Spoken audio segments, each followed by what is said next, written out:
Khatri dental care, दांतों का अस्पताल, डॉक्टर अरुण खत्री, डॉक्टर नीलिमा बर्डे खत्री। समय सुबह 9 बजे से रात्रि 8 बजे तक। सभी प्रकार के कॉस्मेटिक डेंटल ट्रीटमेंट उपलब्ध।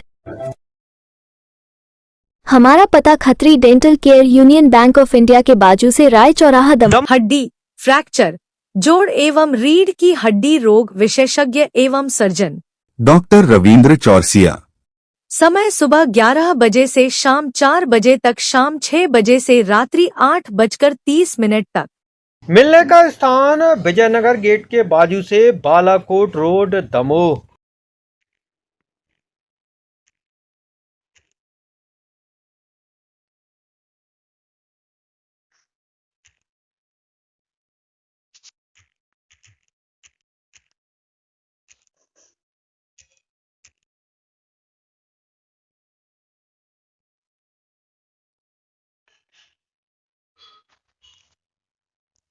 विशेष गहन मतदाता सूची पुनरीक्षण अभियान के तहत जिला प्रशासन ने मतदाता सत्यापन और पंजीकरण की प्रक्रिया को सरल बनाने के लिए नए निर्देश जारी किए हैं। कलेक्टर एवं जिला निर्वाचन अधिकारी सुधीर कुमार कोचर ने बताया कि यदि कोई महिला वर्ष 2025 में दमोह जिले की मतदाता है, लेकिन वर्ष 2003 की मतदाता सूची में उसका नाम दर्ज नहीं था, तो उसके माता पिता के मतदाता विवरण के आधार पर उसकी जानकारी ऑनलाइन प्राप्त की जा सकती है।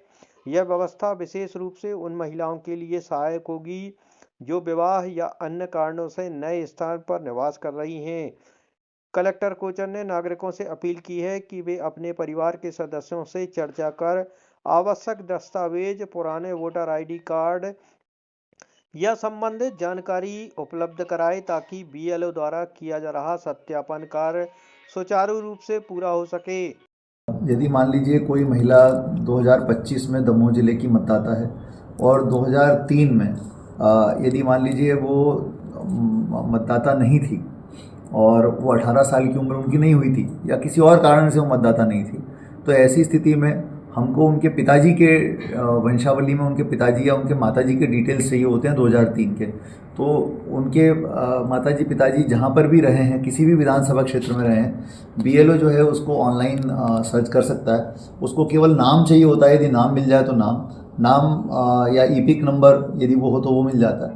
तो इन दोनों से आराम से सर्च किया जा सकता है और वो मध्य प्रदेश में या देश में भी कहीं पर भी हो, उनका नाम उसमें सर्च हो जाता है। और बस इतना है कि उसमें या तो भाग संख्या, क्रम संख्या, ईपिक नंबर या नाम, इन 3-4 चीज़ों में से विधानसभा क्षेत्र, इनमें से कुछ चीज़ें संबंधित मतदाता को पता होनी चाहिए। और अदरवाइज़ वो ये भी कर सकते हैं कि अपने माता पिता से चर्चा करके या परिवार में चर्चा करके उनका यदि वोटर आईडी कार्ड वगैरह वो व्हाट्सएप पे मंगा लें तो उससे भी जानकारी भरने में आसानी हो जाती है। तो कहने का मतलब ये है कि इसमें ऐसी कोई दिक्कत नहीं है। यस, चूँकि वो पिताजी के साथ लिंक करना पड़ता है तो उनका मतदाता सूची में नाम ज़रूर इसमें ढूंढना पड़ता है। लेकिन यदि कोई महिला ऐसी है, विवाहित महिला, जो कि 2025 में भी वोटर है और 2003 में भी वोटर थी, वो सीधे सीधे जुड़ जाती है, उसमें कोई ऐसी दिक्कत नहीं आती, क्योंकि उनके बारे में उनको पता होता है कि 2003 में उन्होंने कहाँ वोट दिया, तो इसीलिए उसमें बिल्कुल भी दिक्कत नहीं आती।